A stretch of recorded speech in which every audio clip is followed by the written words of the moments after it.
No, they definitely were human beings. Uniforms, boots. How to explain? They were created in the image. I was a shade. A different creator made me. And he in his mercy left nothing of me that would die. And I fled to him, rose weightless, blue, forgiving, I would even say apologizing. Smoke to omnipotent smoke, without image or likeness. Dan Pagis was a Holocaust survivor born in Romania. He began writing poems in his adopted language Hebrew shortly after his arrival in pre-state Israel. But the first poems he published on the Holocaust would wait for 25 years. I would dare say that Testimony is a difficult poem, that the tone of the poem is a contained anger, and that the theological question about the presence or absence of God during the Holocaust is being addressed here under a glaring spotlight. This is only one of the themes, and I will present the other interlocking themes as they unfold through the poem. The first 4 lines present a picture of the perpetrators, and Pagis is very simply stating that this perversion of human behavior was in fact human, and that no one should relegate their inhuman behavior to the world of animals.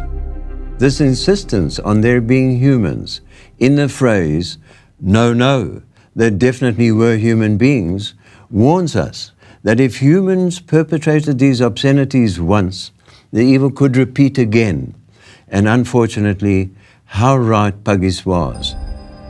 He lived to read about the atrocities that were exacted on millions in Cambodia in the 70s, and one can assume sadly that he would not have been surprised by the recurrence in Rwanda and other locations in later decades up until today.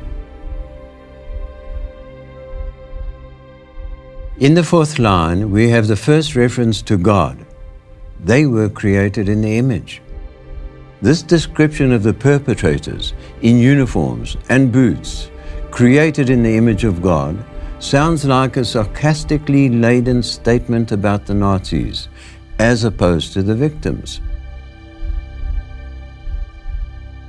The middle 2 lines of the poem, noticeably separated by blank lines above and below them, present the heart of the poem.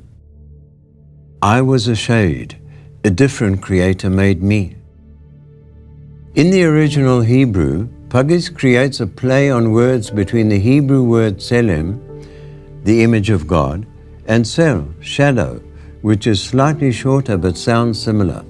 So Pagis has uniquely used the Hebrew words to present the theological difficulty of reducing the idea of God to a shade or a shadow without mass or body representing the victims.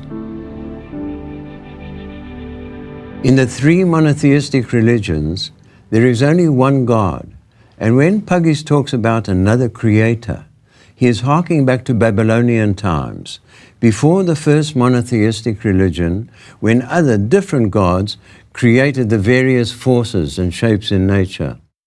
This is tantamount to a negation of the idea of the one God, with Pagis's phrase, a different creator made me, lingering and reverberating in our minds. In the last 5 lines, we return to the living survivor. We read about God's mercy in leaving nothing of me that would die, and I fled to him, forgiving, even apologizing, without image or likeness. It appears that in clear ironic descriptions, the poet as representative of the victims has been transformed into a mirror image of God, smoke to omnipotent smoke, but without the omnipotence. With these phrases, the poet has provided an uncomfortable picture of the survivor doing the forgiving, which by the end of the line has actually become an apology for surviving. This can only be understood as an anguished irony. This is hard for any reader to deal with because the inversion Pagis has created of the murderers being the human beings and their victims apologizing for their survival is an unpalatable presentation of the protagonists in this tragedy. This phenomenon of apologizing is mirrored in the very real time lag that marked the absence of any real dealing with this recent tragedy. The problem of how to handle the Holocaust in the decades after the war was shelved. Governments put it on a back burner. Historians were not yet foraging the facts, and the survivors themselves were for the most part silent or apologizing. The spate of memoirs presenting private sufferings would have to wait for several decades until the survivors felt secure enough to relate realities that beggared description.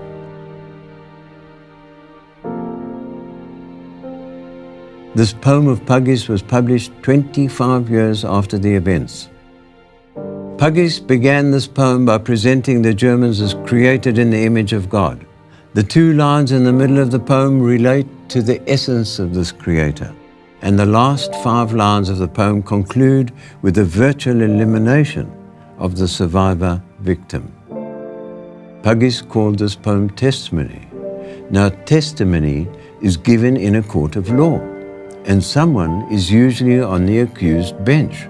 So the question that gathers emotional volume throughout the poem, and that still remains to be answered at the end of the poem is, who was Pagis accusing when he wrote this poem he called Testimony?